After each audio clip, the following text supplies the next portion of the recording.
The summer of football continues on Paramount Plus at Amy Park on the land of the Wurundjeri people in Melbourne.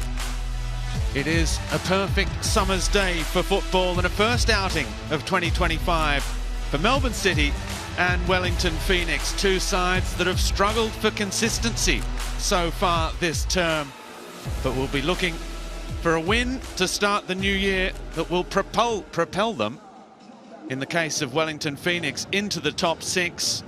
And for the home side, Melbourne City, a first home win of the season that would see them climb provisionally to equal second.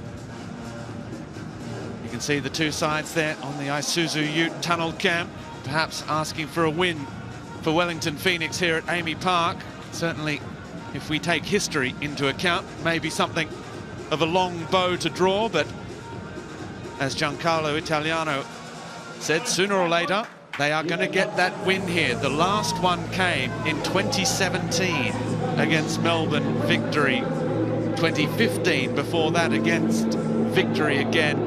Their one and only win here against Melbourne City was when City were called Heart, and it was back in 2013.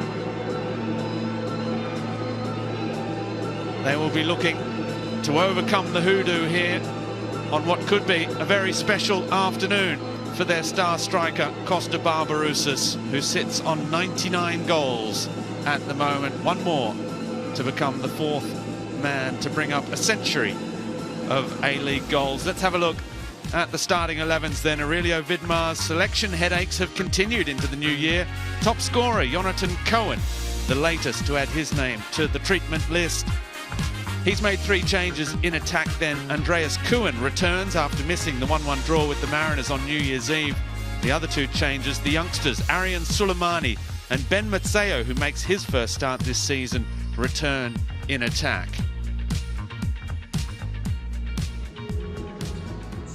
'30-year-old Steven Ugarkovic.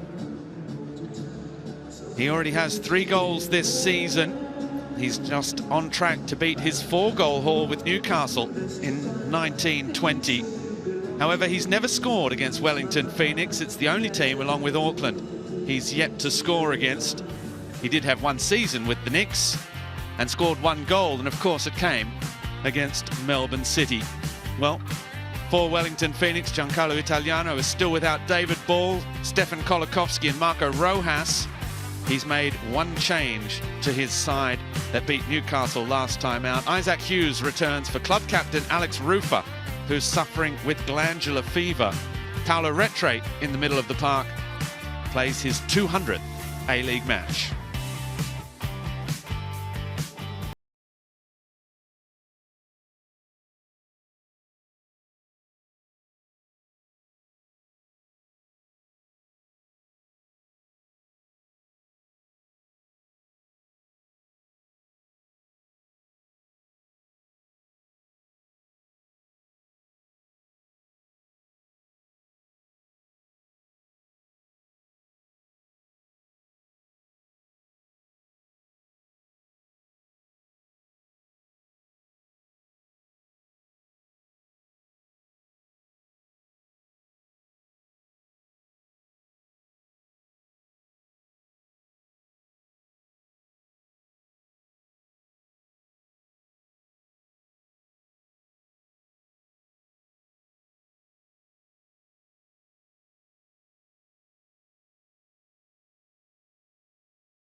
So now he gets to mix the two.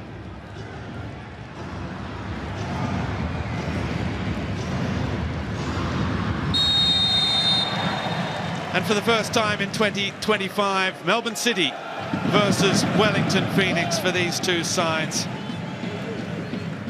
The Phoenix will be hoping that they can overcome history as well as Melbourne City today and get a win that would see them climb above Melbourne City in the standings and ensconce themselves in the 6th, while Andy Harper, it's been inconsistency that have cost Melbourne City so far this season. How many times they've been involved in games of 2 halves this term. if they can put two halves together, you'd have to fancy them this afternoon. You'd think so, Robbie. Happy New Year to you. Melbourne bathed in brilliant sunshine for the start of this Friday's 3 matches. We just need a football. So we'll just fill the airways while Melbourne City, the vast riches of the CFG, have to head for the hills to get the football. Beautiful delivery. A little bit of an off break. There you can see. Mamma mia. Not a happy camper. Where are the kids? Not a happy camper. Well, maybe they weren't expecting Melbourne City to burst out of the blocks. Here come the ball boys and girls now, making their way around the pitch. Caught a little bit short off the field, Melbourne City. And if they can put two halves together in their best quality, Melbourne City should feel comfortable about today. But Wellington, whose season hasn't got going yet either, have shown glimpses that they have enormous danger in their ranks, particularly Costa Barbarousas. So this one should be a good one to get Friday going. It's a great run from Sutton, only to be run off the ball by Talbot, who apologises immediately for giving the ball away in the first place. No change at the back for Melbourne City. It's not there where the problems have been in terms of injuries. At any rate, Jonathan Cohen, who has 4 goals to his name, the latest added to that very, very long list of absentees. And Jimmy Jego, Matt Leckie, Andrew Naboot, Marco Tilio, they are all Socceroos, as well as Max Caputo, who's working his way back from a broken leg. Aurelio Vidmar in the pre-match press conference said hopefully there'll be a couple of those players back before the end of the month. Jonathan Cohen looks like being a couple of months more than that as well. As is Bayich, he's one Socceroo that's still answering the call. Nathaniel Atkinson another out there, but the kids are up front at the moment for Melbourne City. And draw that bow outside of Melbourne City, Robbie. There's a lot of big name absences. Teams struggling with lack of players, unfortunately, for the league and for Sydney. Douglas Costa out now for maybe 6 weeks, his second injury spell. There's knees going. I just wonder how this season, the stage of this season, compares with other seasons on an injury rate basis. And you'd like to think the Boffins at head office and around the clubs have got their finger on this pulse. If this is an aberration, and if so, what might have been causing it? A loose pass there from Suprayon. Well, a couple, when you look at the injuries, I mean, Cohen, the most recent, was a knock in that game against the Mariners. I think it was Nathan Paul who came through him and hit the leg. Obviously, Caputo's a broken leg. That's from an incident. But, yeah, when you think of someone like Tilio or Leckie who have had muscular problems. Well, I was going to espouse a theory that doesn't really apply to the City Football Group, because my theory would be, as the costs have been cut around the league, maybe sports science, sports fitness and conditioning has been part of the budget that's been cut. Who knows? I'm just guessing. It just seems to me that there's quite a heavy toll around the place at the moment. Talbot, his cross overhit to the back post. See Andreas Kuhn, the Austrian, making that run to the back post. He missed the last game because of bruising on his foot. Picked up in the derby. Aurelio Vidmar saying he couldn't even put his boots on last week before the game. You would imagine that he's going to be a target then on that basis, as brutal as it sounds. And impact injuries are part of the sport. And he has been a good contributor and has been growing in confidence.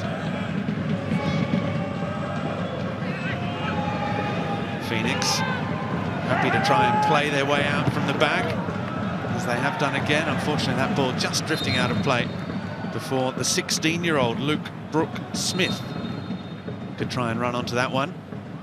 Tim Payne ended up in the technical area of Melbourne City. And then, of course, from a Wellington Phoenix viewpoint, the loss of Rufer is a huge one. Certainly hope that that sickness he's got is contained and not manifesting, because it can be a nasty one, glandular fever, and he's just so important for this team. It can also be a contagious one, certainly at the start. Anyway, there were suggestions he's been playing with it, as here's Atkinson. Well, he didn't want it on his right boot. Now the follow-up shot is brilliant from Talbot. And that's a good stop from Josh Oluwayemi. It's a great hit from Talbot. That's his range. He normally likes to cut in on his left from about this part of the football field, but his right's very, very powerful as well. It's a good shot, good save. And now the follow-up, and that's beautifully placed into the goal. Harry Politidis steering the ball inside the far post for his first ever A-League goal. And after a first warning, City draw first blood. 7 minutes in, they lead the Phoenix by a goal to nil.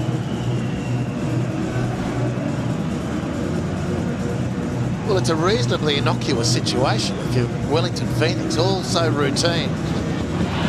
But no one has tracked Politidis into the box. He just passes the ball in on the Harvey Norman replay. It's a nice cutback. But really, Nagasawa, with his experience, should have been more alert to the driftings of Harry Politidis, who helps himself to a goal that starts things off here in Melbourne. Happy 2025. And a 5th assist of the season for Andreas Kuhn to go with his 2 goals. Happy New Year, Harry Politidis, who's playing a lot of football in the absence of Andrew Nabu and Leckie and Caputo, the likes up front. He certainly made a place for himself in the side this season. Featured in every single match so far.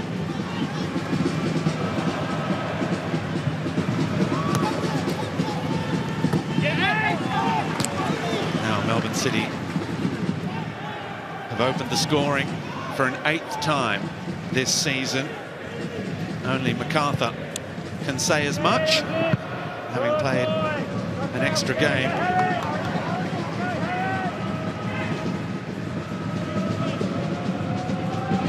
Bad news for the Phoenix is, in the 4 times they've conceded the opening goal, they've lost all 4 so far this season.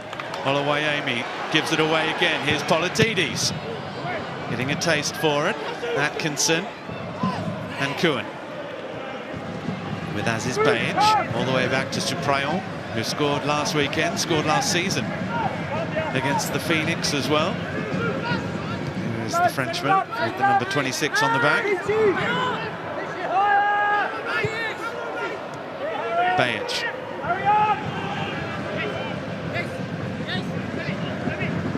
Going back again, and City inviting Patrick Beach forward to play as one of those 3 central defenders where they're in control of the ball in the opposition half. Plays very high up the pitch. Bayic, the cross. Now Retre. Match number 200 in the A-League for him. The vast majority of them with Sydney FC. He also played for Melbourne City.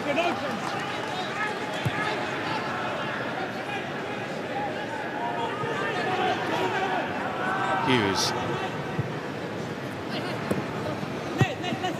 Nagasawa. Here's again the Japanese midfielder. Back with Isaac Hughes. Oluwayemi looks higher up the pitch towards Sutton. Ishige. Beaten in the air by Ugarkovic. Well, 10 minutes in, if we can draw a form line through the A-League men's competition till now, it's not unusual for teams to press. It's a very, very common tactic. But what I think we can link is the teams that are press with effect and really dominate through that press usually win. And Melbourne City are doing what Western United did to Auckland a couple of weeks ago, and that very, very good performance. Wellington, no answer. Can't get out after 10 minutes. It's all Melbourne City. We've said that in preceding weeks, of course. To your point, they've got to back it up week after week and half after half. But the way things are going, the City are on their game in front of goal. They'll pop 2 or 3 clear before Wellington have woken up. Well, that's been, if you can call it that, their Achilles heel this season, insofar as they haven't been killing games off in the first half when they have dominated. Case in point, last time out against the Mariners, dominated the first half and then were overrun in the second. Only able to lead by 1-0. You can see dominating possession again. You're just forcing. It's not just winning the first possession or 2 after they've lost the ball. It's their ability to push Wellington back once they get the ball to halfway. This is the key indicator for me. Just too sharp for the Phoenix at the moment. Way too sharp. And can they make the most of that differential? To your point, Robbie, they have been probably leading the pack as far as teams who haven't capitalised. Adelaide guilty of that from time to time as well, but you'd probably suggest not as consistently this season so far as Melbourne City.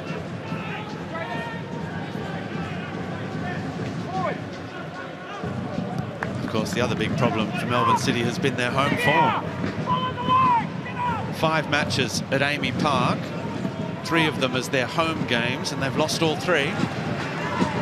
2 of them where they were the away team, a 4th loss to Melbourne Victory, and 1 win against Western United. So they're looking for just a 2nd victory at Amy Park this season. Bayage, well intercepted. Good challenge from Sheridan at right back, or part of that centre 3 on the right side, with Tim Payne on the right, Sutton on the left. Tim Payne, who recently signed a new 3-year deal with Wellington Phoenix, the New Zealand international. It's been an outstanding servant for the team. They said during the press conference announcing that new deal that it will be 9 seasons he's been at Wellington Phoenix. There's only someone like Alex Rufer that could say they've been at the club that long. Suprayon, with the help of Atkinson. Barbarouses, oh, he's fought back Barbarouses.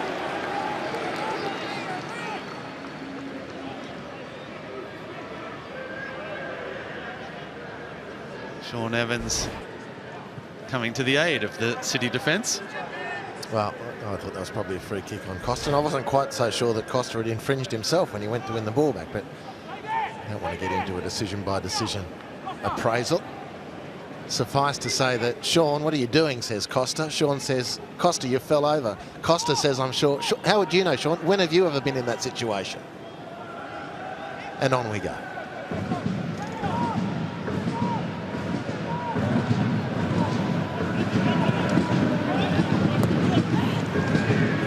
Undefeated in their last 14 at Amy Park against Wellington Phoenix. Melbourne City. This time, Barbarouses gets the free kick. And again, it's Suprayon doing the fouling. That was more clear cut. But again, you're prepared, so long as no other sanction comes with it, to concede the free kick there, to make sure that Wellington can't get out of the half and you can maintain your territorial dominance and keep pushing them back, which has worked again. Very good from Melbourne City so far.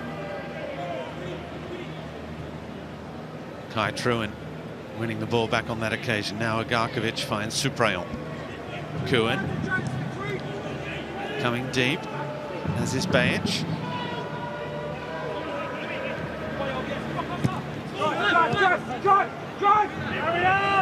Bayage. You could hear calls for Bayage to drive forward. Atkinson, Ugarkovic and Kuhn operating in the middle of the park.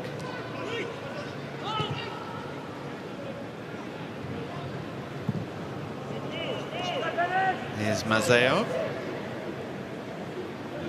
on the right side, Politides on the left, and Suleimani through the middle. Very young front three.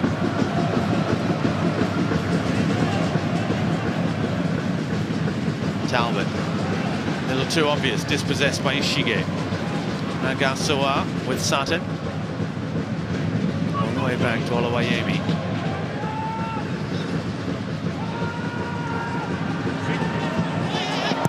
Again, the pressure coming. Sheridan has managed to win a goal kick, and you can see Oluwayemi there just saying, on the left foot, please. Yeah. And so part of the problem for Wellington at the moment is their insistence on trying to play their way out of it. I'm not talking about just playing out of the back. I think they've got to flip the switch when they lose possession and stop dropping deep and just defending in a block. I think they've got to try and match fire with fire to try and take some of the initiative away from Melbourne City, who are just coming at them in repeated waves. Another turnover now. Look at the response. It's one off from Wellington. The rest of the team is pretty happy to sit back. Now they'll wait for Melbourne City to come in again, and they're not challenging the dominance of Melbourne City the way this is going at the moment. Bayage.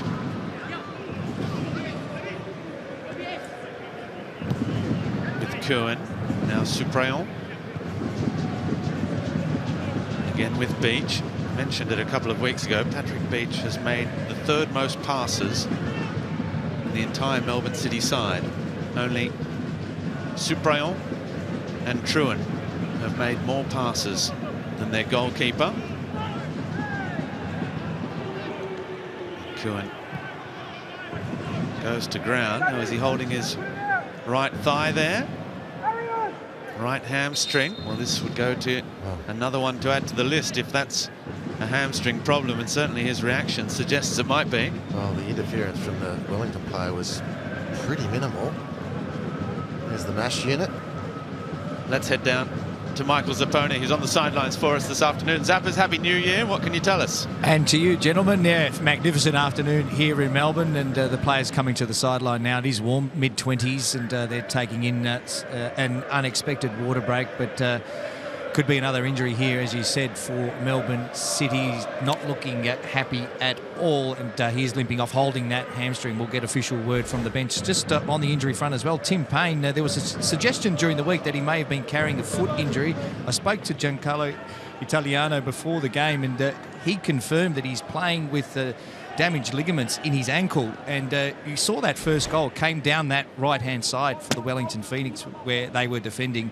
Tim Payne probably not looking as mobile as he should be. So Melbourne City looking to exploit that side of the park as well, with Italiano risking Tim Payne tonight. But he is the breaking news. Cohen now limping off and straight down the tunnel.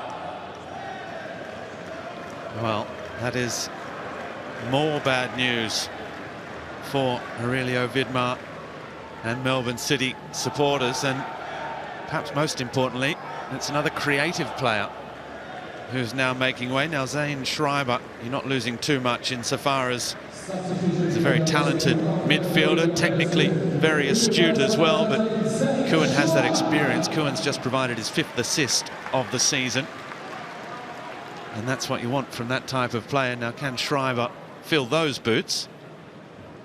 And thank you, Zappers. Interesting what you say about Tim Payne, because last week before the match, Chiefy actually ruled him out for a couple of months, said he won't be available for a number of weeks, and then the next day he was in the team. And this week he said, well, he made it through the game and he's managed to train again, so fingers crossed. And it's a fingers crossed approach at the moment for Tim Payne that seems to be working. I don't think they could cross enough fingers, Melbourne City, to try and keep their players on the field at the moment.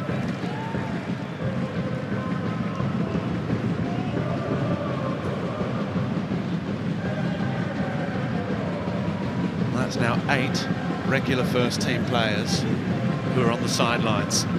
I could add to that, there's no Jamie Young on the team sheet today.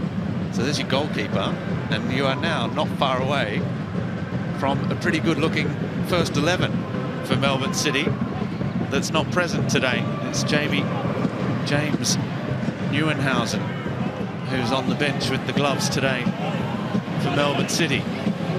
Little touch inside from Mazzeo. Intercepted by Sutton. Can't release Hughes down the left-hand side.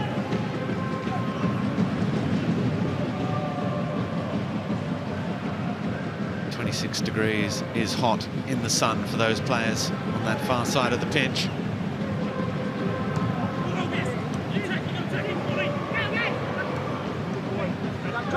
Nice touch, Suleimani. Looking inside with Schreiber. Page gets there first.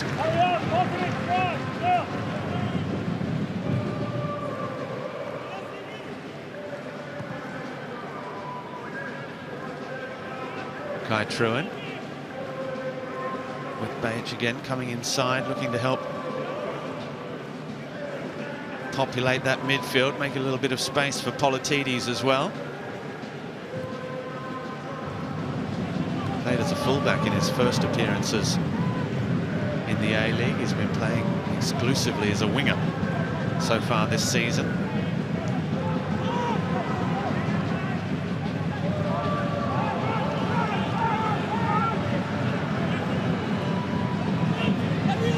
Now Suleimani trying to curl that one inside the far post. A sneaky one. Didn't have a lot of time. And not a bad option, actually. And again, the ad hoc defensive positioning of the Wellington players opened up that laneway all the way to the edge of the Wellington penalty area. And on the turn, the half toe poke, half curl was not a bad one. Quick reaction from the young striker. Didn't line the shot up as he'd intended or imagined, but nevertheless, a good effort. 7 passes in Melbourne City's half after 22 minutes tells quite a story. That is, you'd say, near utter domination. Over 100 passes to 7 in terms of opposition half. 70% possession. The total pass count is nearly 200 to 67. And passing accuracy is also part of that, because you can play without the ball if that's what you want, but you can't afford to just be dominated for too long like this without taking risks. And it's Sheridan's turn to give it away. Suleimani again trying to curl it inside the far post. It's a good stop from Oluwayemi. Well, Wellington again just being devoured by Melbourne City as they make some effort to pass the ball out of their own half, but it's been largely a failed approach. Heavy touch on this occasion. And Suleimani doing well to win the ball. And again, first time quite clever. No backswing on the effort, but really tested the Wellington keeper.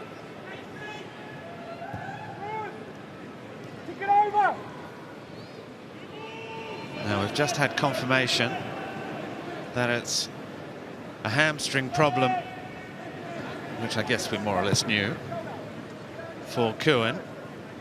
So that's the same injury that at the moment has Leckie and Tilio still sidelined.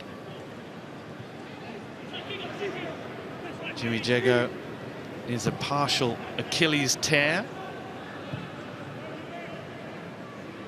Nabu, Cohen and Lopane, another who's also missing. That's all knee ligament problems to various degrees. Atkinson, Talbot with Ugarkovic. Now Suprayon gets it back again. Atkinson able to turn.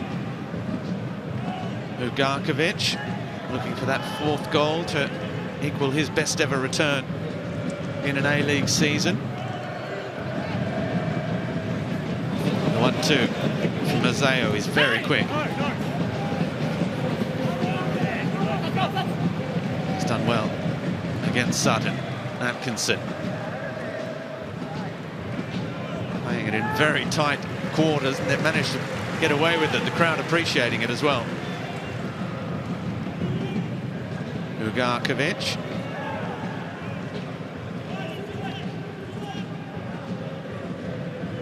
Receives from Truan.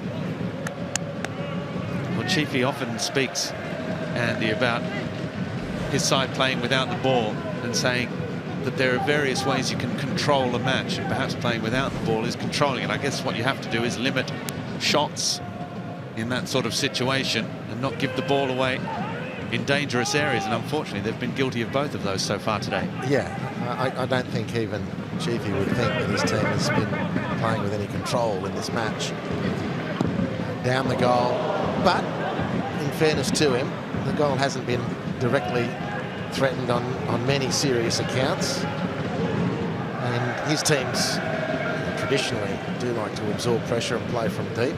They're still coming to terms with not having Ben Old to hit teams on the counter-attack with his unbelievable athleticism. Costa's doing his thing, brilliant. Just haven't quite found that other piece yet. Ben Old, who suffered a fairly serious injury with his French side, Saint-Etienne as well, is sidelined there after a very promising start to life in the French First Division.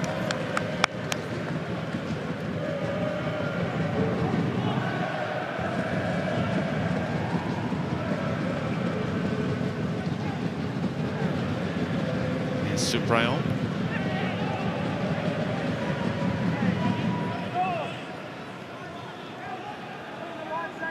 Of course, the other part of this, we might presume, is that the Chiefy will have obviously done all the analytics and come to the same and obvious conclusion that Melbourne City haven't put two halves together yet. So, if we frustrate them and we stay in the game, doesn't look overly happy at the moment, Chiefy, but so far the season story for City is that if they're within reach, you can get them in the second half because they can't put the second 45 of necessary intensity on the field. Now, they will say it's very disjointed with players dropping like flies with injuries, and of course that argument needs to be considered. Wellington, steady as she goes, I guess, is the best thing you could say for them at the moment, despite the fact that they've conceded that solitary goal. There's not a lot of hunger to really bite back at Melbourne City, though, at this point at least. Well, we know that Costa Barbarouses doesn't need too many chances. He almost had half a little moment when he looked to intercept Patrick Beecher's pass out from the back. Shriver can't get on the end of Atkinson's pass. Brooks Smith getting a couple of touches there. Oluwayemi hesitating a moment. Again, they invite a very deep press. And they've managed to play their way out of it, but not for long. Sheridan gets the free kick for a little touch after the ball was played by Politides.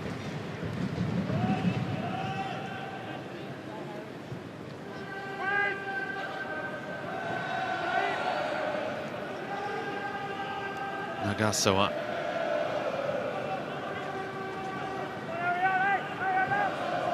With Rattray.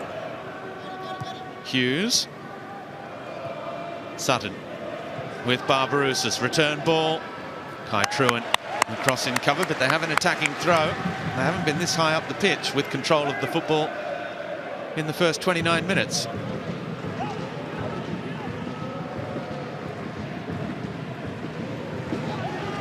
Nagasawa back with Hughes. Now Wooten.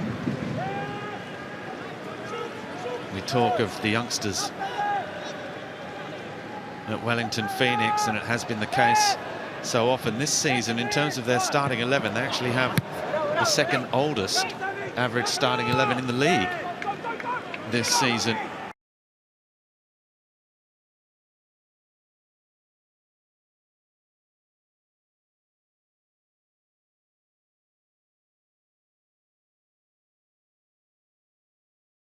Only the kids, as we like to call them, over the last couple of years.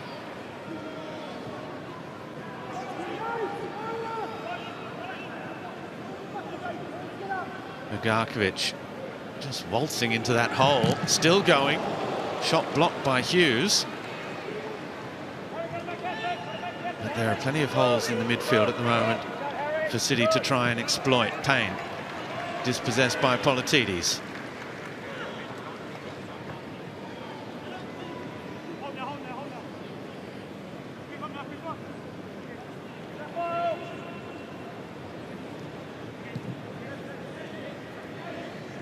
Rattray. You can see all the City players were waiting like dogs on a chain there, just waiting for the trigger to go and start pressing. That's also the sign of a side that is well drilled and knows what it's doing.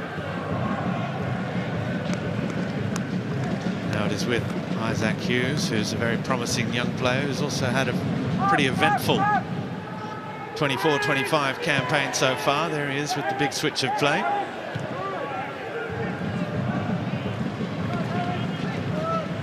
Had that early slip against Western Sydney. He's unfortunate to give away a penalty as well. He's scored an own goal. He's had a fair bit of bad luck so far. Back in the side as in the absence of Alex Rufer in the middle of the park, and that 5 at the back. Payne can't get there, but he's forced the mistake off Schreiber.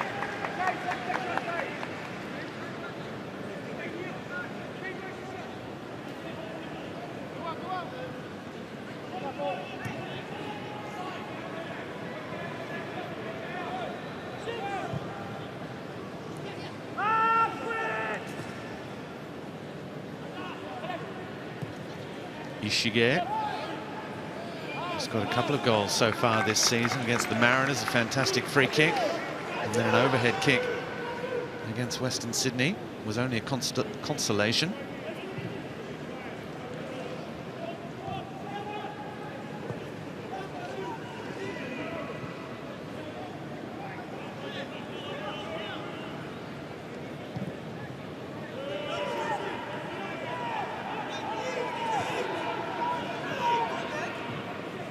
Wellington try and press with their front 3. It works effectively as well.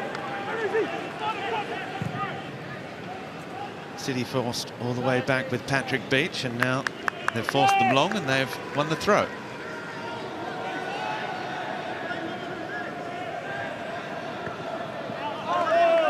Redress touch for Brooke Smith. He's got the throw. Just 16 years of age, the youngster. Second start in a row.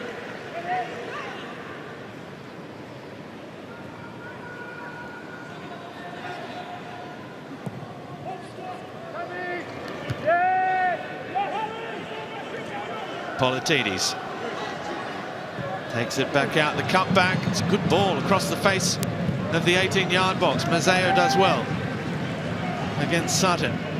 Now Talbot.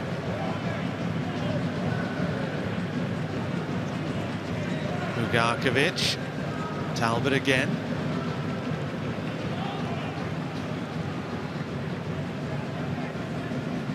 Kai Truan.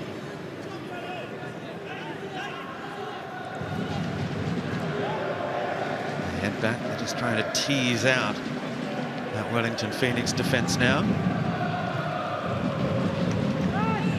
Soleimani's pass was a good one for Ugarkovic. Here's Bajic now. Schreiber wants it into feet, it's intercepted.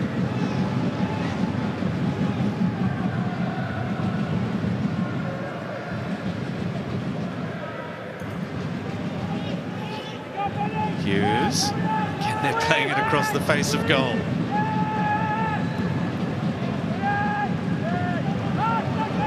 Brooke Smith does well there. Too sprightly for Suprayon. Mind you, he is less than half his age. It was a great win back from Ugarkovic, however, just as Wellington looked like they might be able to break left. Still 34 minutes in, they're a clear second best as far as individual contests are concerned, as far as getting to the ball first. It's not that Melbourne City necessarily, Robbie, have been charitable. They certainly have lacked a bit of punch around that final third, but when you've got Naboot, Lecky, Tilio headlining, players unavailable, and Hewan, who's their leading assist maker, off, then it does provide a measure of respite for an opposing team. In this case, Wellington Phoenix.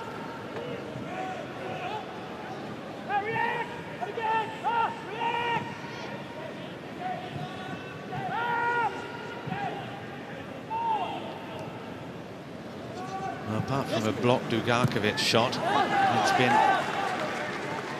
15 minutes now since they've had an effort that needed saving from Oluwayemi.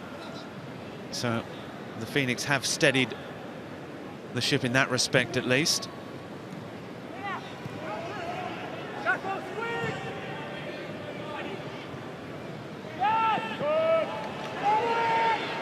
Now Schreiber. Mazzeo. It's opened up. Mazzeo hits it near post. Saved by Oluwayemi again, so he is called back into action. Well, these are good opportunities that are opening up for Melbourne City, just not quite able to grab those opportunities by the scruff of the neck. That's the most direct we've seen in quite some time from Ben Mazzeo. Keeper saving comfortably.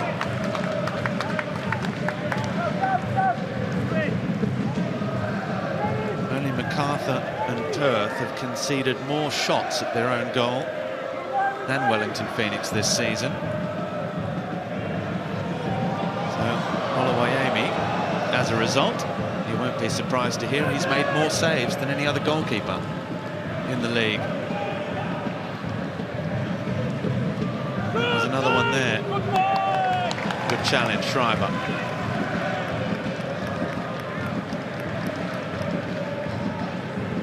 Six shots, 4 on target so far for Melbourne City here, with just under 10 minutes to go in the first half. And still a blank sheet on the other side of those statistics. No shots, no corners, not much to get excited about so far for Wellington Phoenix. There you go, no touches in the opposition box either.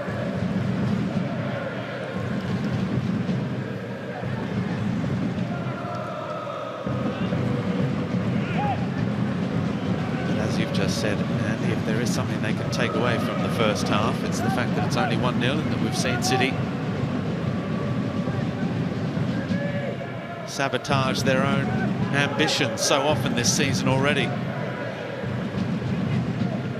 Suleimani back. Whilst the City onslaught hasn't exactly been ferocious, this is taking on all the hallmarks of a rumble in the jungle. Exactly. Politini's touch outside for Bayinch. Good challenge. That presupposes, of course, that it is part of the Wellington Phoenix cunning plan to come out in the second half and light the fuse. There hasn't been a lot of evidence that it's in them in the first half showing, but really have been so far restricted to minimal damage. It's a great bit of defensive work there. Thanks to Brooke Smith flying in and then winning the free kick.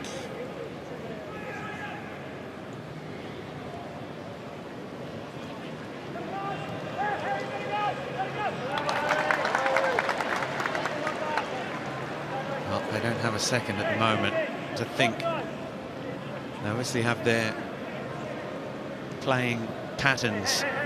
Phoenix is there, it's poked forward by Nagasua, and now Suleimani can shoot near post. It's another save from Oluwayemi. That's his third shot on goal. All three good options. That was the one of whom Suleimani was expected to do more. The first two instinctive, that he had a chance to set himself. He didn't collect it at all well enough.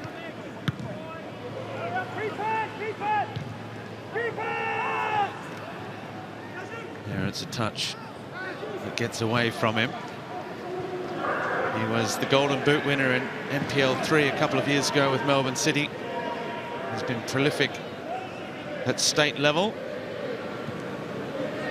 He had to wait for his debut. He's another player, another young player who's lost a season of their youth career as well to an ACL injury in 2023.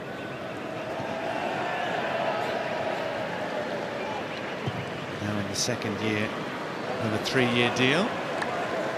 Brooke Smith. Rattray with Sheridan. Wharton.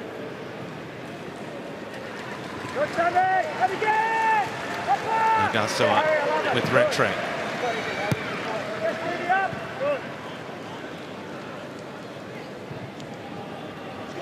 Again, they head back. So they've worked very hard to get the ball towards the halfway line there. Here Back again. Ishige. Wooten with Payne. And the first time pass. Cleared by Truan. And really Vidmar there saying earlier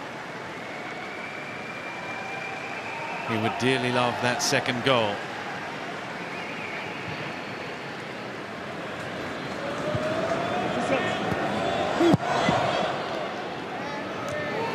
Talbot, as they go back on the front foot here. The cross in towards Suleimani. There wasn't a whole lot of movement, just two players surrounded by black shirts in the 18-yard box.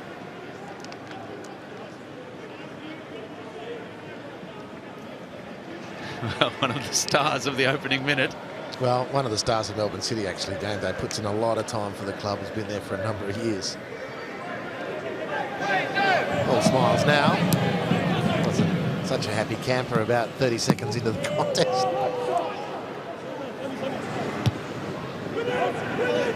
If you missed the opening minute, the ball boys and girls weren't in position around the pitch, and he had to sprint from probably somewhere near the halfway line all the way around behind the goal to retrieve the ball. Wellington Phoenix already 30 seconds in were not too interested in not looking for the ball to get things moving quickly. Just 3 wins in their history at Amy Park. It is quite the remarkable statistic. This, as here goes Mazzeo, looking to drive into the box, well defended by Sutton. Goal kick. Well, Sutton's complaining there, but I just thought he did it. And that little moment sort of sums up Wellington's half. They've been too slow individually, and then when the chances come, Melbourne City haven't been direct, convincing enough, been convinced themselves that they deserve to have doubled this league. But clearly on the balance of play, they should have made more of their dominance. Well, we've seen that several times. The couple of passes to Wooten, who then looks for Barbarouses coming deep. Another first-time touch. Unfortunately, it's very rarely ended up with Phoenix in control of the football. And moving forward, they are a transition side, so they will look to hit with lots of one-touch football and look for the pace and guile of Barbarouses up front. Talbot with Mazzeo, pops the ball up to the back post.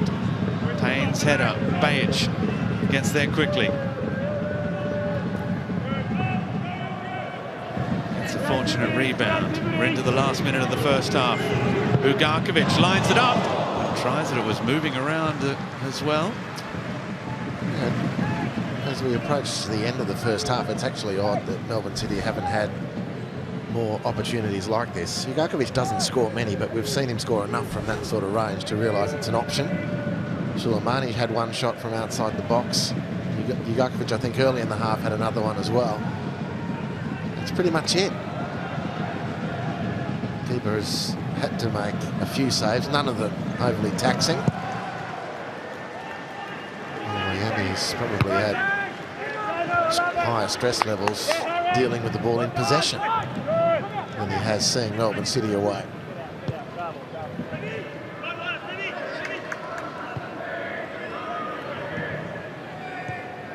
"45 minutes are up. 1 minute of added time. Melbourne City, for the moment, moving equal second, along with 3 other teams on 18 points if they get the win today.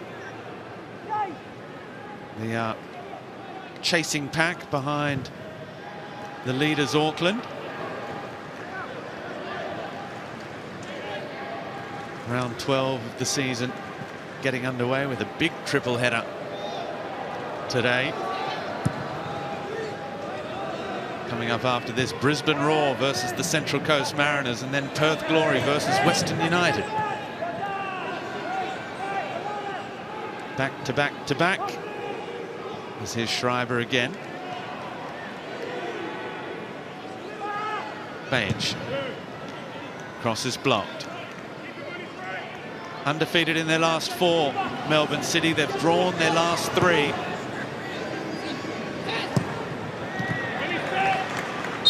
Having opened the scoring on each occasion. They lead here at the break once again by 1-0. Harry Politidis with his first ever strike in the A-League. It provided an early shot in the arm for the home side, who unfortunately for them weren't able to go on with it. Wellington Phoenix steadied the ship without providing any danger to Patrick Beecher's goal at the other end. Half-time at Amy Park, Melbourne City 1, Wellington Phoenix 0.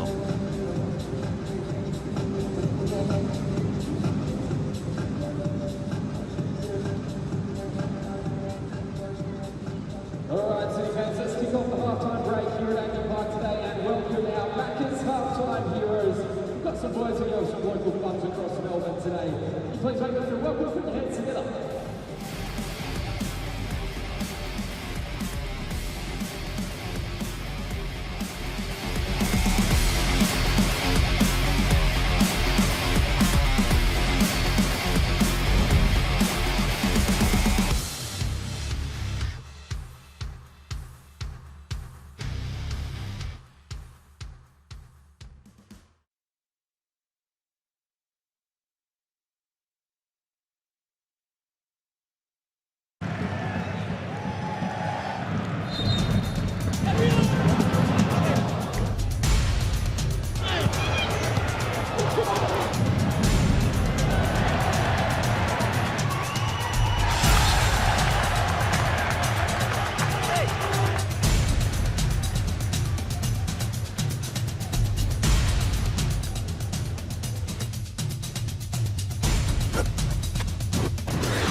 to our very own Melbourne lounge for our next game against the Brisbane Roar, our next doubleheader here at Amy Park.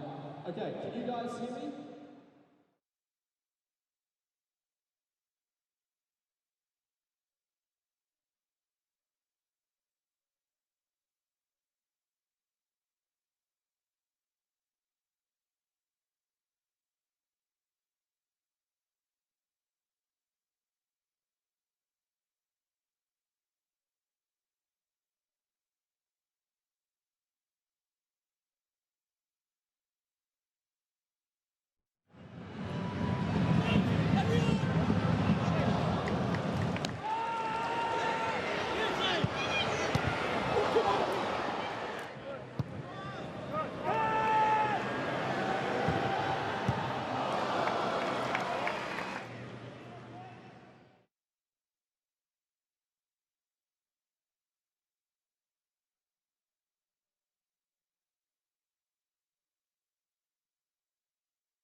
Not too far away, Scotty.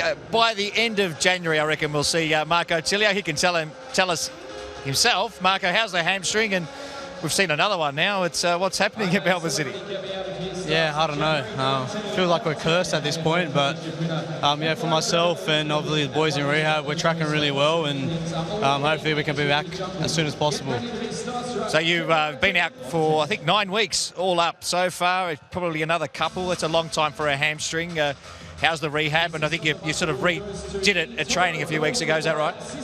Yeah, so I had a little, I went back into team training and then felt a tweak because when I originally tore it, I tore it in 2 spots. So one spot had healed better than the other, and ultimately the retweaked the sort of another area. So I've been delayed a little bit longer, but yeah, we're at the home stretch now, so I'm feeling really good, and I just can't wait to get back out there. And the other Socceroo, of course, who's out injured with a hamstring is Matt Leckie. He's not too far away as well.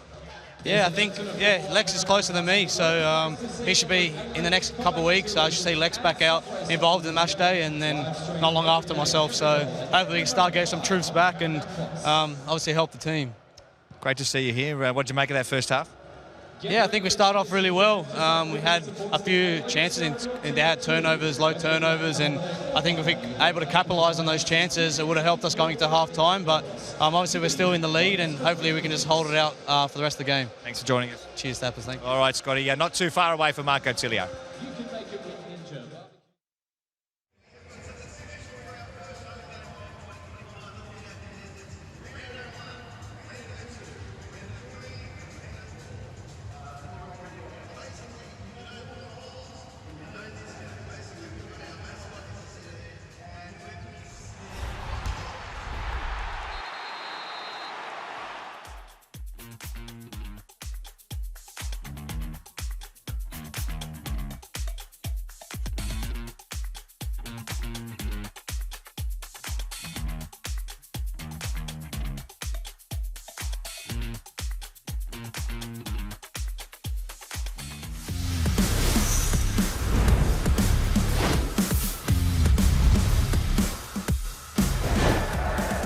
In field by Williams and the Docker. Now Migliorini lines it up. It's Migliorini! Oh! What a special goal that is! Absolutely splendid from the Italian. Like a tracer bullet. That is beautiful.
Australia, the new Isuzu D-Max is reinvigorating and ready for life.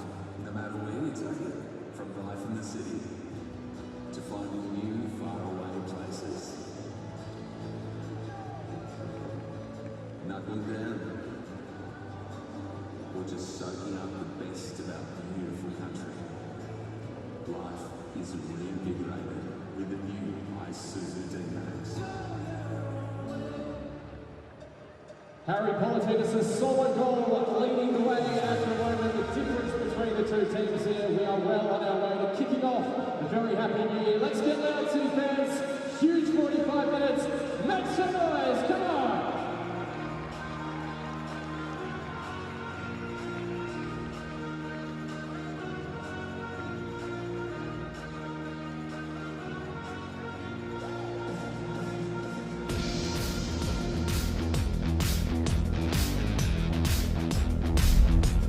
Welcome back to Amy Park.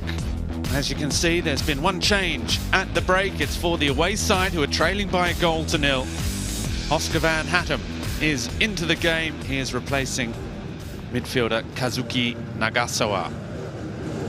It is Harry Politidis' goal, the difference between the two sides at half-time. The big question now is, can Wellington Phoenix come back? Last week they defeated the Newcastle Jets by 2-1 with just 3 shots on target in the whole game. Well, so far today, they are yet to have their first shot.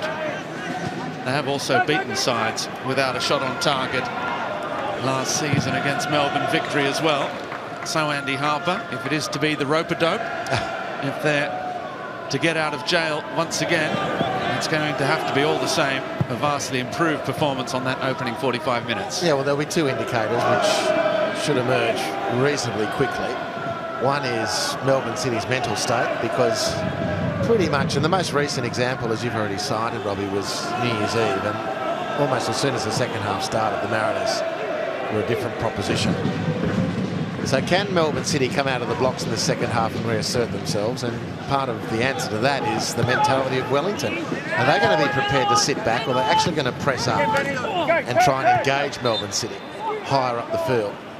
I think there's a lot to be gained by Wellington doing that. We'll get a sense in the opening few minutes as to what the approach from either team is going to be. Solid contact there between Sam Sutton and Callum Talbot. There you can see the 211s at the bottom of your screen there. Brooke Smith trying to leave that one, let it run through, and then put the pressure on Suprayon. Oh, and it's just rolled under the foot of Patrick Beach. Little heart-in-mouth moment there for the Melbourne City fans. Talbot with Atkinson. Ugarkovic, not the most cultured of balls wide for Bajic. The substitution, at least, isn't an attacking one. Oh, as Payne gets there, here's Hughes. So they have switched to 4 at the back. Sheridan has stepped into midfield alongside Paulo Retro, with Nagasawa coming off. Oscar Van Hattem, part of that 3 sitting behind Barbarouses now, of Brooke Smith, Ishige and Van Hattem. So that certainly will have more numbers higher up the pitch for Wellington now. They'll still need to get their foot on the ball though. Here's Talbot receiving from Ugarkovic. Wide now with Mazeo. Talbot again, crossing back post. Politidis with the first time ball, turned behind by Payne. Well, it's high and it's looping. It's tough to deal with, looking into the sun as well. And Tim Payne, the warrior that he is, great servant of the club, but as has been revealed in the last couple of Wellington outings, is playing wounded for the cause. He doesn't look, now that we know that, as comfortable and robust as we've come to expect. He's still very clearly doing the job for the team. Corner in, there at the back post. It was Suleimani and then Atkinson, but neither could get a clean shot away. And neither sharp enough, really. Not alert enough. It might sound hypercritical because the ball came flying in, but still a softer touch because you're, I think, a little bit more alert and might have got an effort on target for your team.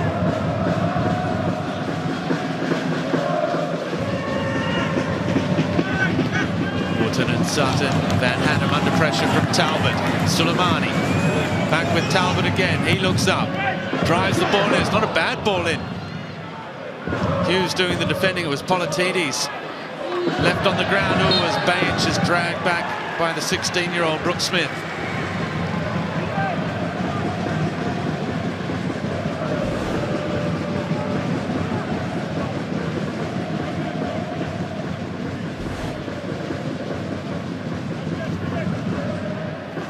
To avoid a booking there, Brooke Smith. He can't have been far away. New Zealand under-20 international. Could, in theory, be an under-20 international for the next 4 years as well. Outstanding young prospect, the latest to come out of the academy. Ball overhit and wasted from Callum Talbot. It's a real waste, actually, and you know, it sounds reactionary to say it, but given the season they've had so far, Aurelio Vidmar would be very frustrated. It's those moments that stop you from converting your dominance over a 90-minute period. It keeps you a 45-minute-a-game team. And to break that cycle, they've had 2 or 3 opportunities in and around the penalty area, and they haven't looked disciplined enough, to me, to actually break that cycle. Still got good territory. Wellington making up the numbers so far, but dead set, we've seen Chiefy's teams enough. Hurt you when you least expect it. You do get the feeling that's why Aurelio Vidmar was just screaming at his players on the sideline as well. He wants this to be an important period at the start of the second half. Make sure they don't put their foot on, take their foot off the gas rather, as that runs all the way out, only just for a goal kick.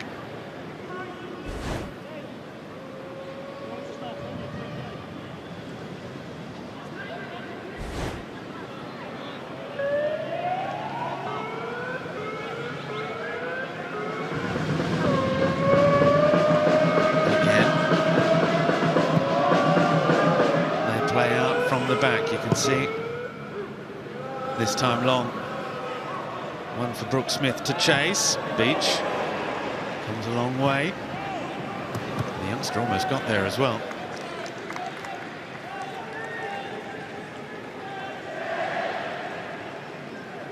And there's a cool customer, Patrick Beach, at the back, but like most of the goalkeepers this season, hasn't been without his moments this campaign.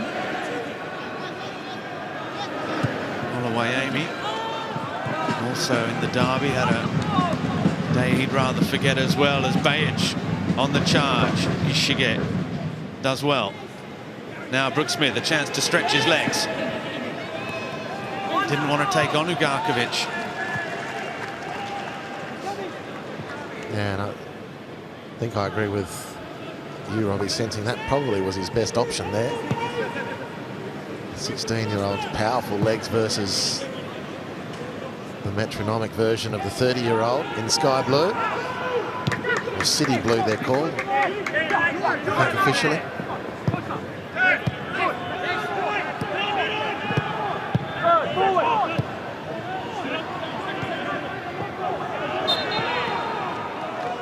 Foul by Ishige. Well, that's better from Wellington.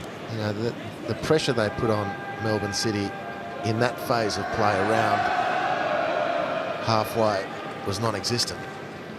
Ugarkovic hasn't been able to carry the ball across halfway and deep into Wellington territory at all this half. I mean, it was a cakewalk for him in the first half. So that made that adjustment at least.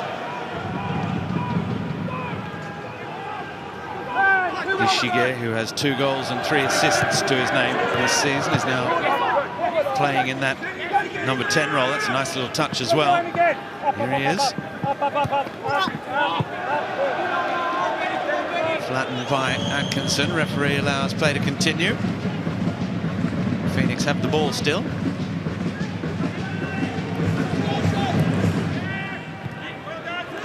Well read by Talbot. Mazzeo for Atkinson. Early cross is not a bad one. And it just caught out Suleimani, who tried to take it first time. And I think Scott Wootton losing his footing probably took some attention away also. Just the solitary target of Politidis was arriving as well at that back post for Melbourne City.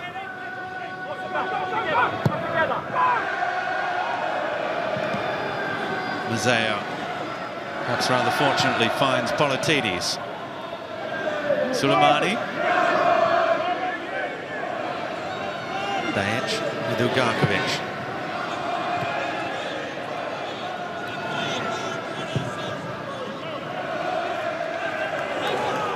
Now Mazzeo.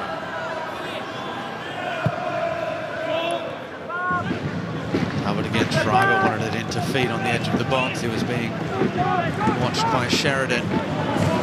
Kai Truitt. Good positive football from the centre back for Suleimani. The cutback towards Politidis, arriving again. Corner kick. Well, Sheridan just anticipating well, providing that extra bit of coverage. Nice break from Kai Truitt, excellent footballer. Kai Truitt, undervalued in my opinion, doesn't get nearly the column inches, metaphorically speaking, of course, that some of his contemporaries do.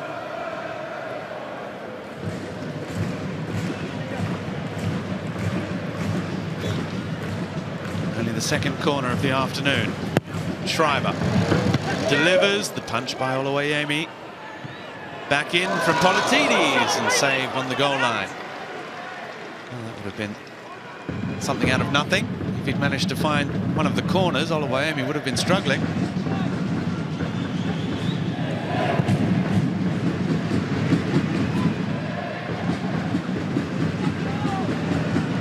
Luke Smith dispossessed again. Politidis. Just behind Suleimani. Ishige forward towards Barbarouses. Rare glancing touch of the football for Costa Barbarouses.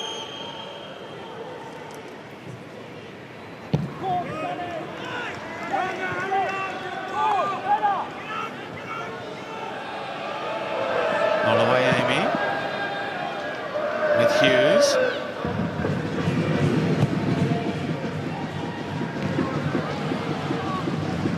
Just 13 touches of the ball so far for Costa Barbarouses in this one.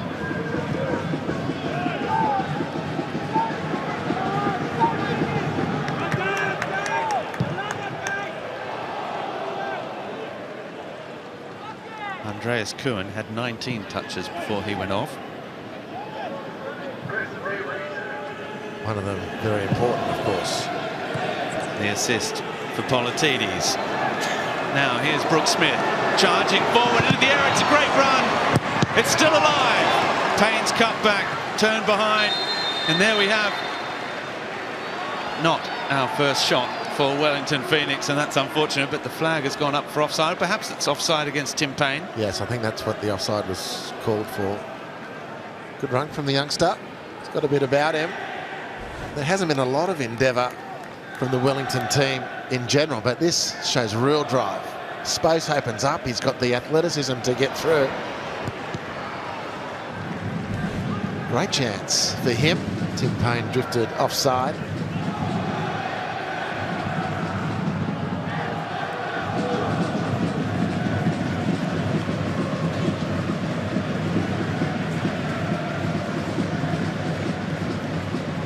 Well, we do have our first effort at goal.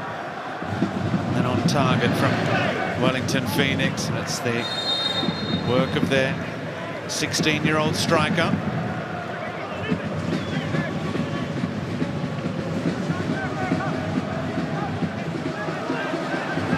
Giancarlo Retre, playing his 200th A-League match. 54 of them were for Melbourne City between 2012 and 2017.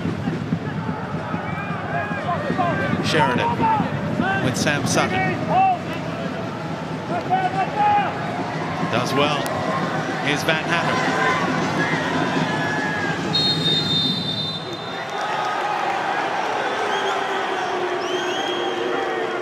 Again, the flag up for offside. It was just poked to him at the second time of asking. Not very close, but probably correct. Yeah, I think so. On that evidence, frustrating for Van Hattem. Better signs for Giancarlo Italiano's team as we approach the hour mark. In the last 5 minutes or so have been far more positive.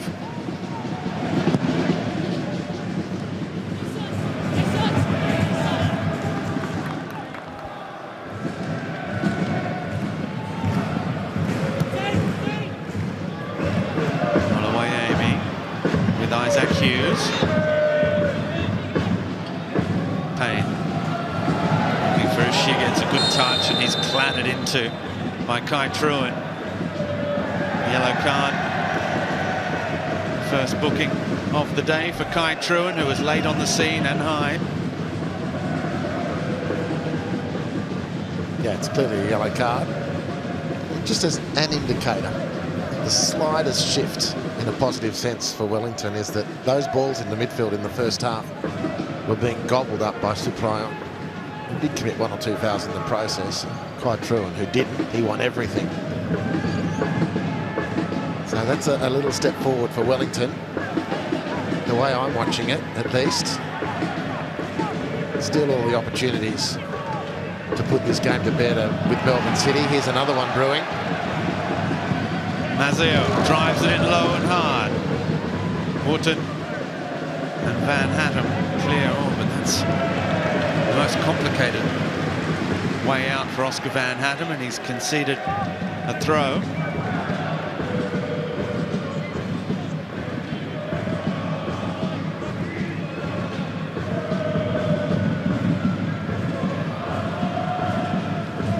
Well, they haven't had many fouls at all in the game so far. 6-5 the foul count in Wellington's favour,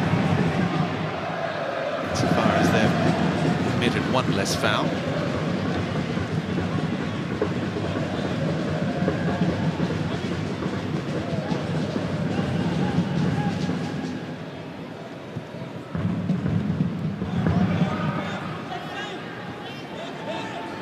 That shot from Brooks Smith was Wellington's solitary touch inside the opposition box in the match so far.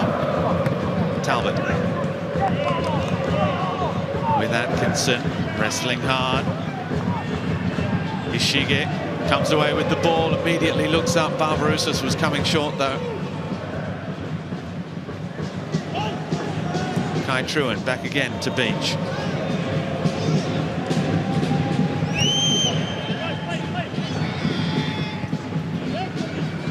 Suprayon, one of the players who has scored previously in this fixture.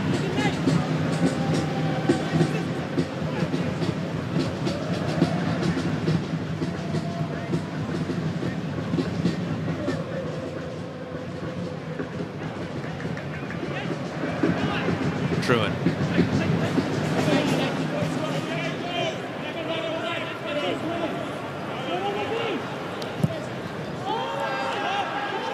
Suprayon on the far side with Politidis. Nicely done, as is Page.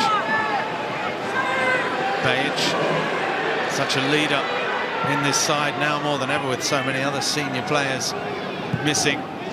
Here he goes again. Drives the ball across the face of goal. It was a clever idea, just overhit. Some good space opening up for him. Initially decided that his right foot wasn't for shooting. As the play unfolded, he got himself into a dangerous position.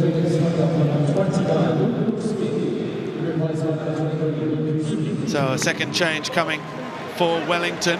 Luke Supik comes on for his first appearance of the season, the 5th of his young career.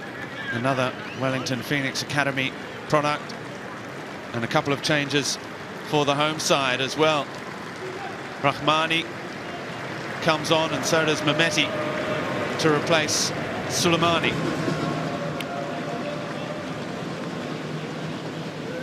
So the changes called by Aurelio Vidmar, as is the case at the moment. A couple of kids off, a couple of kids on for Melbourne City. They've won it back again high up the pitch. Mazzeo, the other player, going off.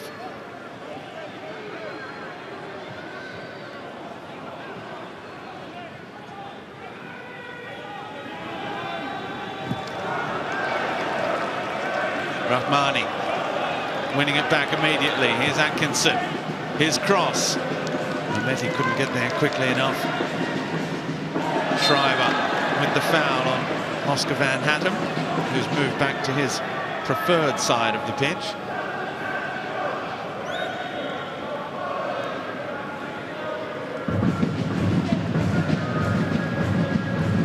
Medin Mehmeti already has 2 goals to his name this season, with another opportunity. The most recent came in the 2-2 draw with Auckland here at Amy Park, his first home goal after scoring in the 5-0 away win over Perth Glory.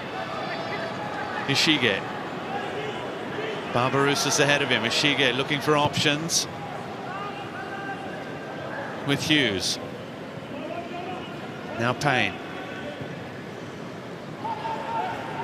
Can't find Van Hattem.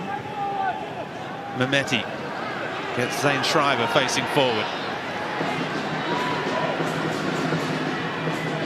Sheridan tracking back. Politidis. Politidis still. If I was Aurelio Vidmar, I'm starting to get a little bit worried because they're not testing Oluwayebi at the moment. Yeah, certainly. And that anxiety, if it is building for Aurelio Vidmar, slightly ameliorated by the fact that at least Politidis pinned his ears back and decided he was going to try and threaten the goal. The shot was poor, option wasn't bad. You're going to do it, Kai. He's doing it, Kai. He's doing it. You, speak, get back in. Yes. Supik's header. Truan and Talbot. There you see the expected goals at the moment. That one blocked shot from Brooke Smith, who's since made way. Where does .04 sit after 66 minutes on the league table of low expectancy? It's quite low. that is basically, that means that 4 times in 100 shots the player could have scored from where the situation Brooke Smith found himself in. So if you're playing the percentages, mind you, Melbourne City, they're at 0.51 and have the goal to show for them. Harry Politidis basically passing the ball into the back of the net. In off the post, it was well placed. Isaac Hughes with Sutton.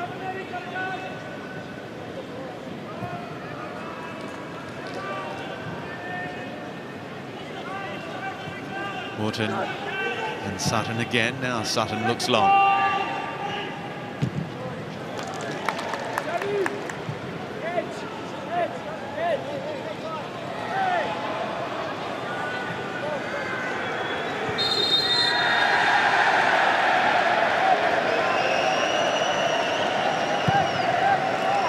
I'm not sure what happened there. Let's have a look. The old 2 throw-ins. Which one was the real one? That is like watching an episode of Get Smart for the younger viewers. The old 2 throw-ins trick. The old 2 throw-ins trick. That's twice this month. Hey, Red J! Hey!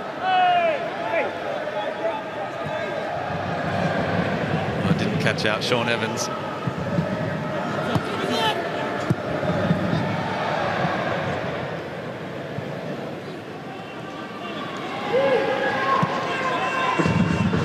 Woodard back with Hughes. Oh, not an easy one at all for Payne.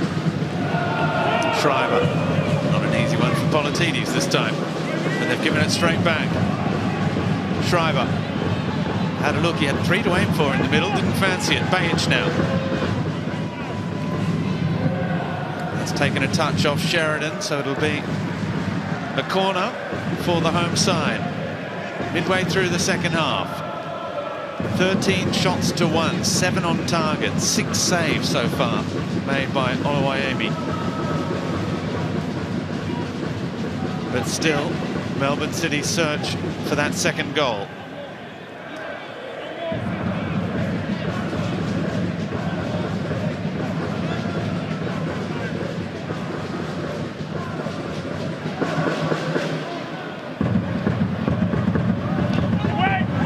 Shriver's delivery, Ugarkovic at the near post gets another chance. And it's his turn to suffer the rush of blood. Yeah, from that angle, I'm not quite sure what Ugarkovic had envisaged here. Was he just leaning back and therefore that was the miss hit because he was supposed to drive it to the near post? Even so, I think they're off. It had just been inside of the foot, little dink back into the danger zone. As it is, City still reasonably comfortable with their goal lead. Wellington not really showing any consistent signs that they're going to break the shackles.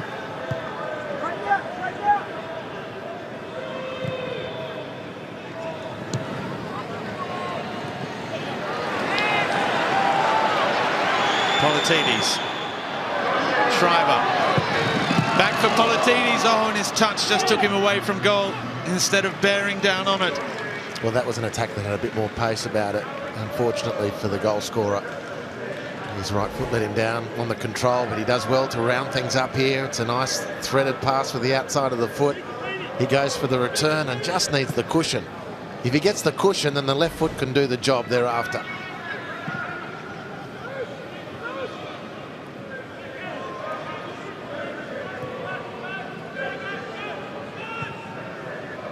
Wootton bypasses his goalkeeper this time.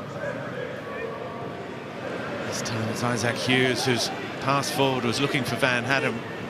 Easily picked off by Ugarkovic. Atkinson now. Kai Truan. Rahmani with Talbot. His left foot cross, back post, kept in by Politidis. Shriver is there. His effort is blocked behind, another corner to follow. That's better again, youngsters combining. But Sheridan doing well. Ultimately, Wellington central defence has held firm.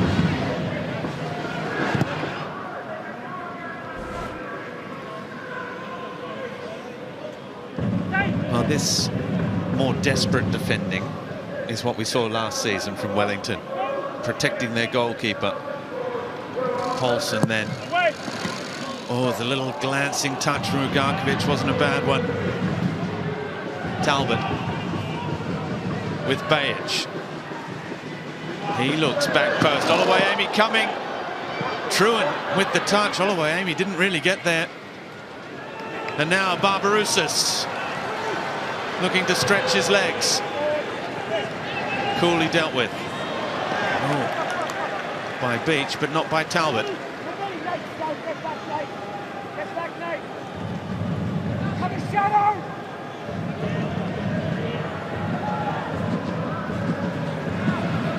still had 5 shots at goal in the second half from Melbourne City, 2 of which were on target.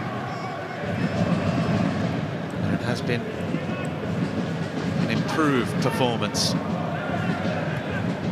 Certainly possession-wise, Wellington Phoenix have had 50-50 in the second half. As we see there, where the game has been played, it's still not much work for Patrick Beach up that end of the field.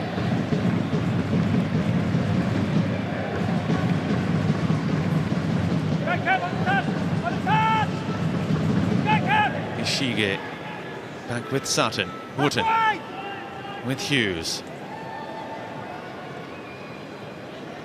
City still staying disciplined, staying organised, making it difficult for Wellington. Payne with Van Hattem. Back to Sheridan.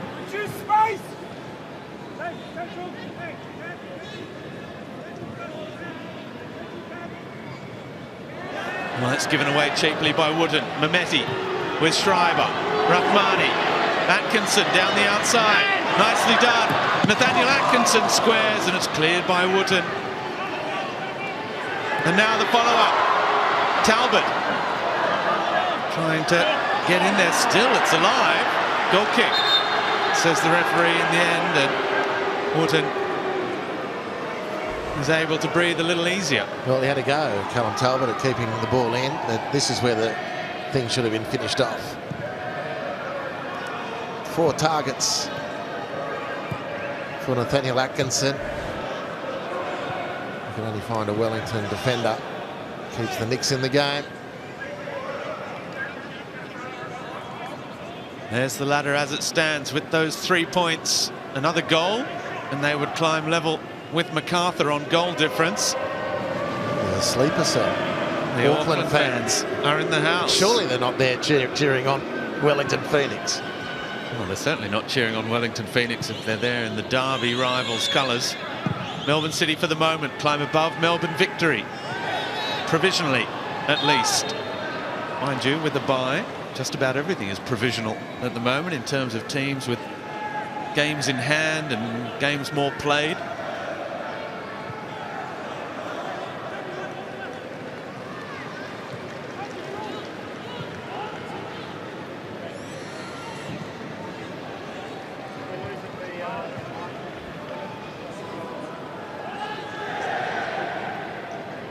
.14 minutes to go in regulation time.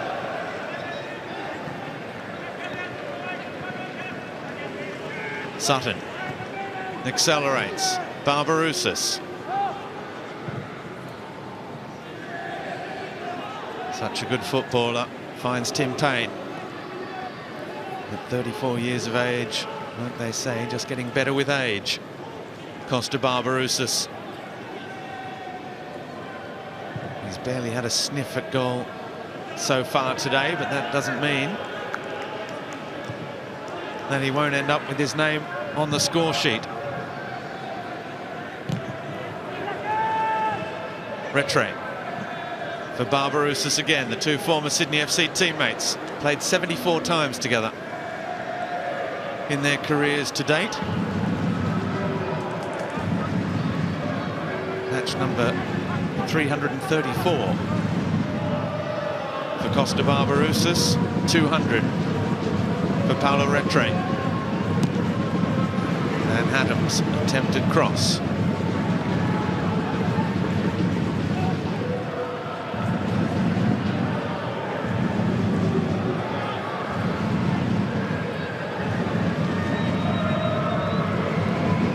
wonder if we can get passes in own penalty box as well, because at every goal kick, Wellington, look at that, passes in own half compared to opposition half.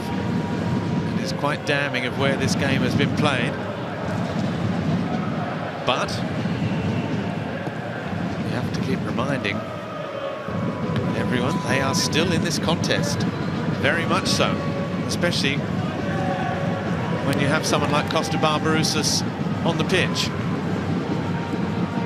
Well, I think another interesting way to cut Wellington's possession up is the number of times their possession play ends up back at the goalkeeper, irrespective of how far forward they get without losing the ball. In a sequence, they will find their goalkeeper very regularly.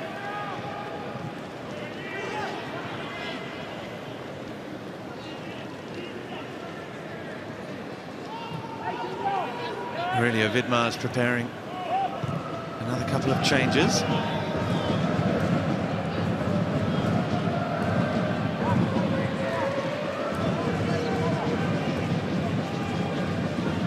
Beach with Ugarkovic, Bajic, Schreiber. who came on in the first half for the injured Andreas Kuhn. Gets it to Rahmani. Now Garkovic. Atkinson. Finally gets his foot on the ball.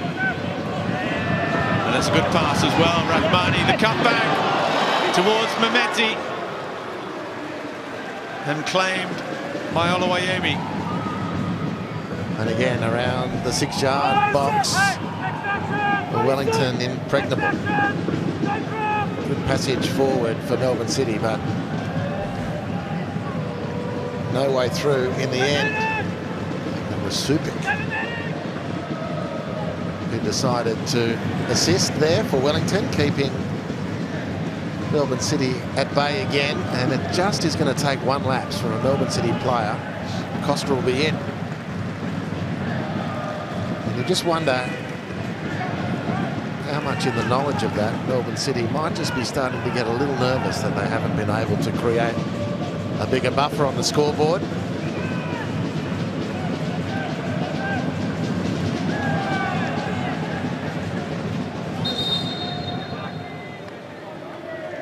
Changes coming for City.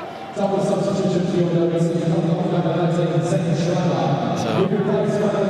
German Ferreira is coming on in defence, you'd think, and Zane Schreiber is coming off to be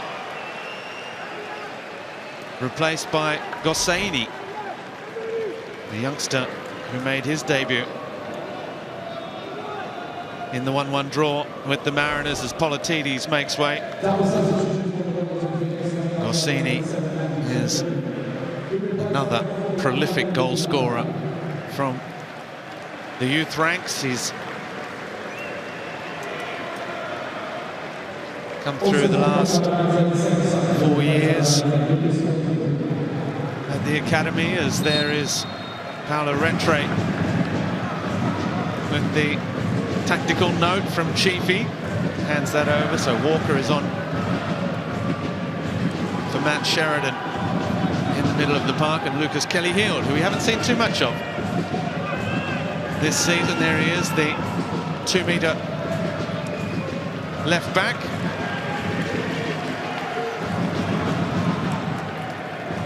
Replacing Sam Sutton.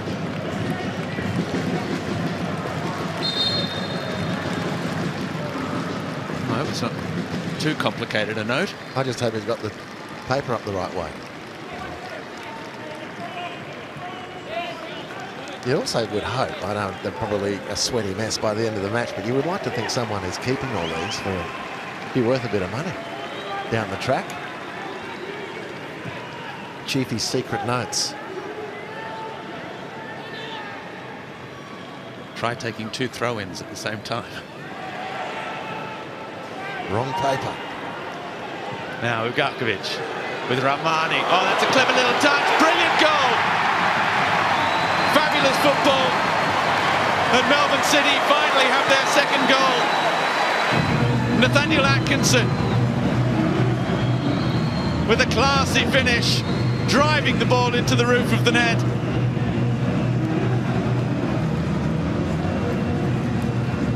It's his first goal since returning to the A-League. And it looks as though Wellington's Amy Park Hoodoo is going to continue for one more game. Well, the Harvey Norman replay shows the best move of the match, clearly, as Ugarkovic just feeds the ball. And 2 passes later from the edge of the penalty area, Nathaniel Atkinson with the outside of the right boot. It's a really important finish. It's a very good finish. Some breathing space for Melbourne City. The gauntlet verily thrown down to Wellington Phoenix to see if they can get out of this one. Just a 5th A-League goal for the Socceroo, Nathaniel Atkinson. His 90th match in all competitions for Melbourne City. And an assist, a first in the young career of Mikey Gosseini.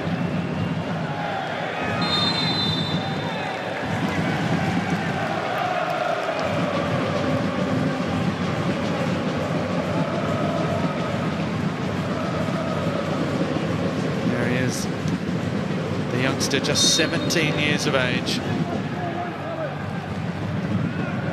As all the coaches will tell you, one player's misfortune is a door opening for another, an opportunity. And certainly Melbourne City's youngsters, Mehmeti, Suleimani, Mazzeo, Nosaidi, are getting their opportunities at the moment.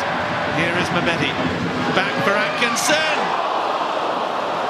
Very close to a quick-fire double. Well, that would have nailed it. And talking about the importance of the second goal, brilliantly put away by Nathaniel Atkinson, being important for the team, equally important for the player, and a brace would have obviously doubled that import. But with all the injuries, it's the more senior, experienced players. Now, he's still a very young man as far as football careers are concerned, but you know, he's an international footballer. He's had some experience, valuable experience in the UK, and needs to be steering this ship perhaps a little better than he's been. Zugarkovic shoots wide at the near post. Yeah, that he's been doing, and these goals can build the confidence of Nathaniel Atkinson, who otherwise is known as a wide right player, but because of everything, he's been playing more in the centre of midfield and doing an admirable job. But it's for him to actually become even bigger as a personality at the football club, given the injury status of many players. That goal will help enormously. Spent the last 2.5 years in Scotland with Heart of Midlothian. 2 goals in 52 league appearances for them.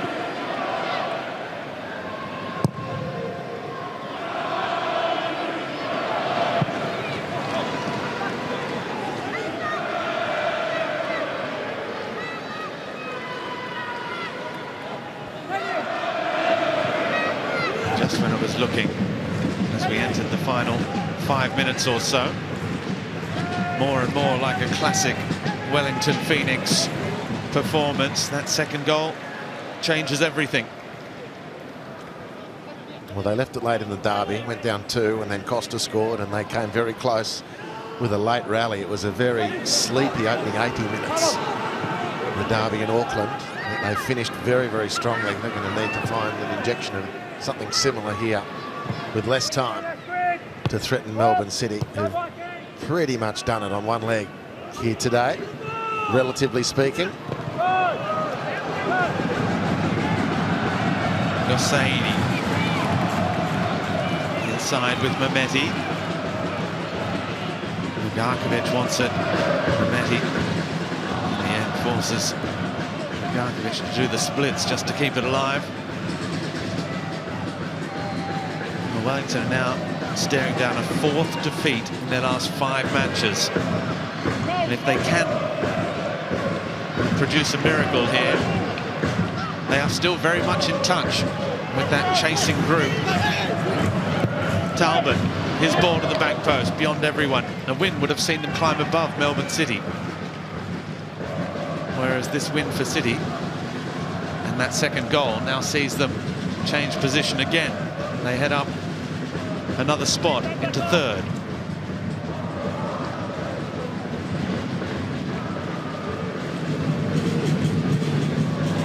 Oh, again, it's been turned over too cheaply by Payne this time.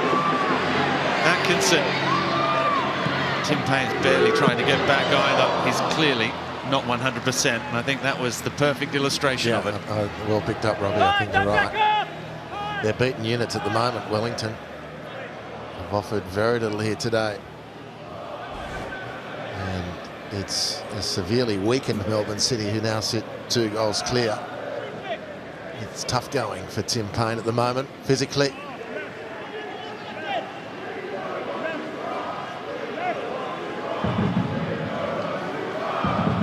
Two minutes left.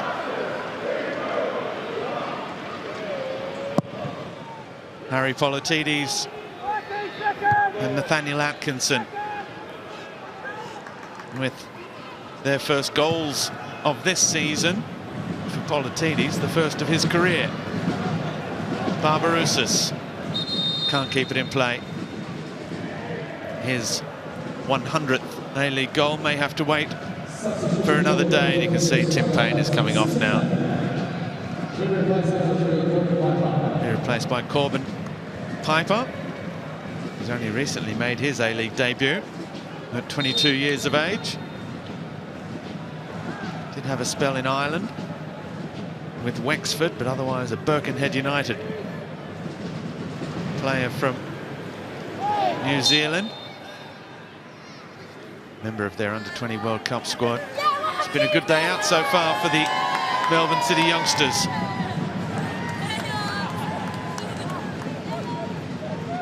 Kids from the football school, I suspect, and one, importantly, where we're seeing more and more players come through the school and the academy all the way to the first team with this Melbourne City side. Mehmeti, Hussaini, before that Mazzeo, Politides and Suleimani today. There was a certain Emin Durakovic called up to the enlarged pre-game squad. Didn't make the final team sheet, the son of Mehmet Durakovic, Socceroos legend. Another to have come through the ranks. We've got Lawrence Wong, who's on the bench again, 17 years of age, waiting for his opportunity. We've seen Benjamin Dunbar this season as well at 18.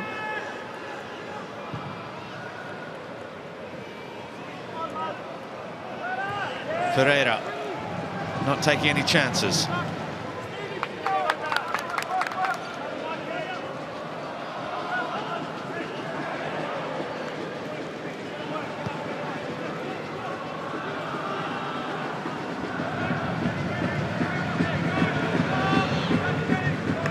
Argentine centre-back alongside Suprayon. Kai Truan moving into midfield. Good. Second. Good boy. Header from Walker.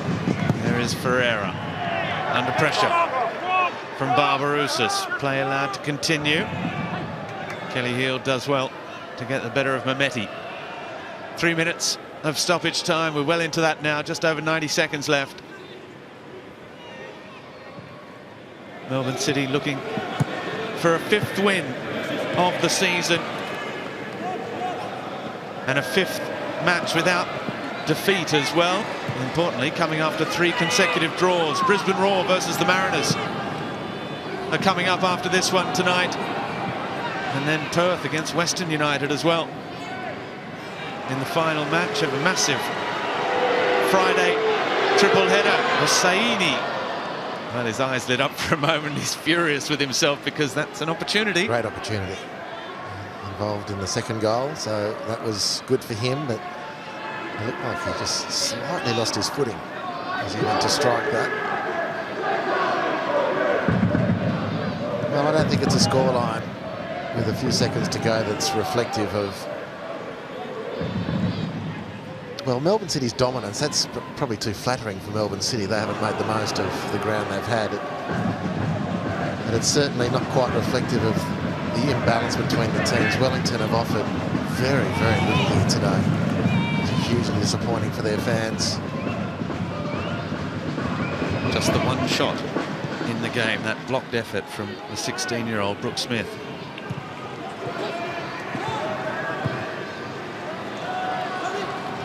Here's Bajic with Ugarkovic. Ugarkovic straightens up. Talbot, it's there to be struck. And his search for a first ever A-League goal continues. It will be the last kick of the contest. Melbourne City return to winning ways.